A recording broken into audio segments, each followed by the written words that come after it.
intlx Solutions, founded by engineers valued for our expertise.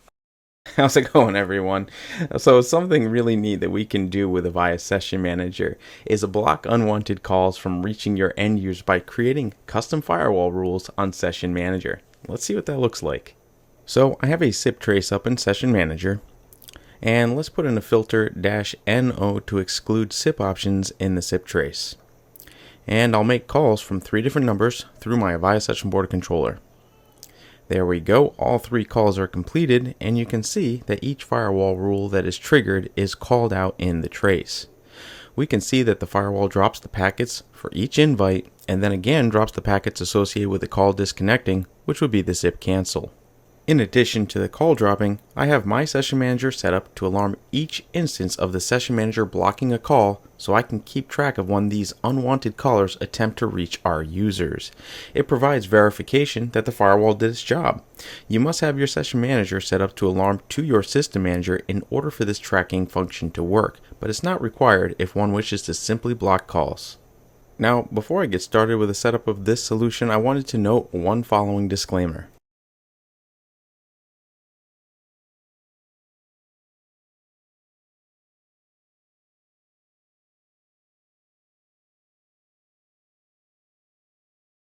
Before we start configuring our SIP firewall, we need to address the alarming you saw for the OP_AFWL16501 alarm. By default, the system throttles alarms so that it does not get flooded with traffic. This particular alarm tells us that the SIP firewall action matched a rule. In this case, that rule will be calls that are being dropped by the Session Manager firewall. So we want to disable throttling for this type of alarm so we don't miss out on any of these events. I'm logged into the Session Manager, and I'd want to do this for each Session Manager that I will be applying these SIP firewalls to. You'll need root access, so let's go ahead and elevate to root. And I'm brought to the root directory. We'll begin by navigating to the OPT Spirit Config Agent directory. Here we can see a bunch of XML config files, and what I had found is that by searching for the OP_AFWL16501 and all of these config files, the only one that contains an instance of this alarm was the SM100_EP-based rules orig.xml. I won't list out the whole thing, but it's right here. Now, before I edit this file, I made a backup copy of it in case I need to roll it back. We'll want to open this file with VI, and I'm going to search for that OP alarm that we've mentioned many times now, and there it is. Next, I'm going to look for the throttling attribute, and we can see it right there, and I will be setting this to a value of -1, which means don't throttle alarms for this event ID. The default value was 60. I'll write and quit editing this file with the wqbang command. Then, to get the system to consume the changes we made, we run the command restart sal agent. There we go. And I'll just run the stat-app command to make sure that the service is fully up. And it looks like it is leveling out there, so I think we are good to go. Now, if I didn't adjust the alarm throttling there, the firewall statistics wouldn't line up with the alarms received. Now, these stats do clear themselves periodically, so they often won't match your alarm count, but for the initial testing of rules, you want to make sure that the status under the Session Manager dashboard, then System Status, and then we'll navigate to SIP Firewall Status. And if I drop this down, I have a total of 18 packets dropped across 3 rules that I've created. Now, if I go over to Events, we can see that I only have 4, and that's because the system throttled the other 14 events. Now for the good parts. Let's add some firewall rules. We get there by navigating to Elements, Session Manager, Dashboard, Network Configuration, and finally SIP Firewall. Below we have a host of Avaya provided firewall rules, and if you're using a default rule, you're going to want to clone the latest rule and assign it to one of your Session Managers, or multiple.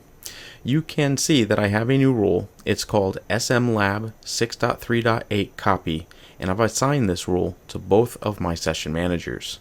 If you're creating a firewall for the first time and you haven't yet assigned it to a Session Manager, you can do so by going over to here to Session Manager Administration, then select your Session Manager instance, finally select Edit. Under the security module section, you'll see SIP firewall configuration. Drop down your new rule, then select commit. Now I've already got this configured, so I'll just hit cancel. Next, let's open up our SIP firewall set. And on the tabbed list, you can see we have a rules tab, a blacklist tab, and a whitelist tab. We'll be focusing on the rules tab and the blacklist tab for this exercise. Let's take a quick look at the blacklist tab. The blacklist tab is a quick place to set up call blocking when you aren't concerned with receiving alarms for those calls that are blocked. It's really easy to implement. Simply put in the key you wish to match on. We do the from header in this example, then the number we want to block, check the enabled box, and if I hit commit on this, the system would block any calls that match the from header value of 401.658.1236. This would be one option for blocking calls, but it's not the option that I want to use. I'm going to cancel this. Then we'll move back over to my SIP firewall configuration. And on the rules tab, I'm going to select new. And creating a new rule gives us more flexibility on defining more match and action parameters.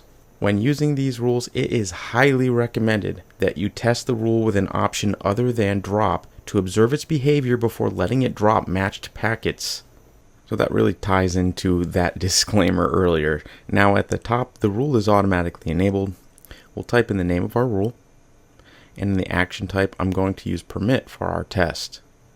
And for the log type, I'll drop down alarm. In the log message, type whatever you would like to show up in your alarm message. And in this example, I'm only populating the IP layer match options because I want to show you how easy it can be to cause a system-wide outage. So I'll change the remote IP address to specify, and the IP address mask to a /24 subnet. And these are the only changes we'll make here, so I'll hit done. So nothing happens until we hit commit. So there we go. Those changes are now being pushed down from System Manager to Session Manager. It usually takes a couple of minutes for these changes to push down to Session Manager. So what I like to do is I navigate to Services, then Replication, and I'll check on the Session Manager replica group. The time on my PC is 10:27. The last time it synced was 10:12, so I'll just wait until the sync time changes. And there we go. We now know that those changes are being used by our Session Manager. So to recap, we added a new rule to our Session Manager that will permit matched traffic, and then pass an alarm to the System Manager when this rule is matched. I want to head over to our alarm section, and ideally we would not want to see any alarms here unless a call were matching our rule that had reached our system, and that rule had blocked it, which should be fairly infrequent. So I guess then there's a problem here because we're getting flooded with firewall alarms.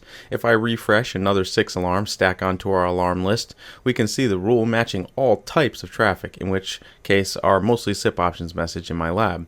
Now remember, and thankfully it's not dropping packets, it's just matching, permitting, and alarming.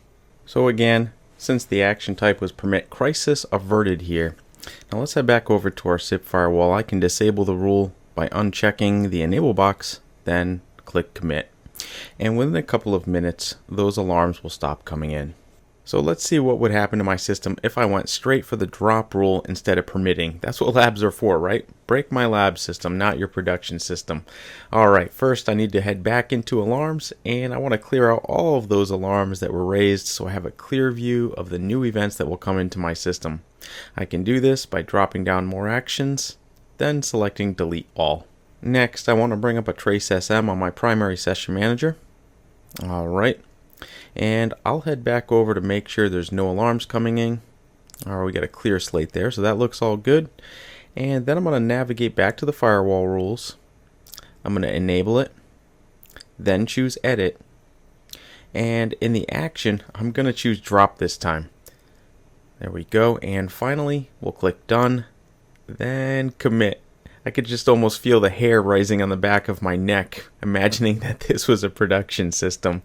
Let's go ahead and jump over to Session Manager. We don't even need to watch the replication in progress. We'll just see the impact live on our trace SM. So any second now, we're going to see a live system outage unfold before our eyes. And there it goes. It's dropping SIP options messages from my SBC. It's dropping 200 OK responses from CM-Proc-R. It's dropping options messages originating from my secondary session manager, and the secondary session manager will be doing the same. Navigating back to the alarming page of System Manager, if we refresh the page, we can see entity links are going out of service, and the firewall rules are dropping everything that is on our /24 subnet. So let's go back over to our SIP firewall rule, and since this was just a demonstration to stress the importance of testing, backing up, and having a rollback plan, we'll go ahead and delete that nasty rule entirely. There we go. And if we look at our trace now, no more drops. Things are coming back online.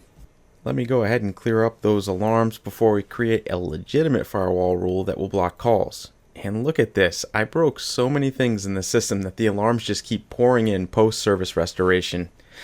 Alright, with all those cleared up, we can get started on our call blocking firewall rule. So again, we head back over to our SIP firewall, and I'm going to hit New, and I'm going to name the rule block 401-658-1236. For the action type, we will select drop this time. And for the log type, we're going to do alarm again.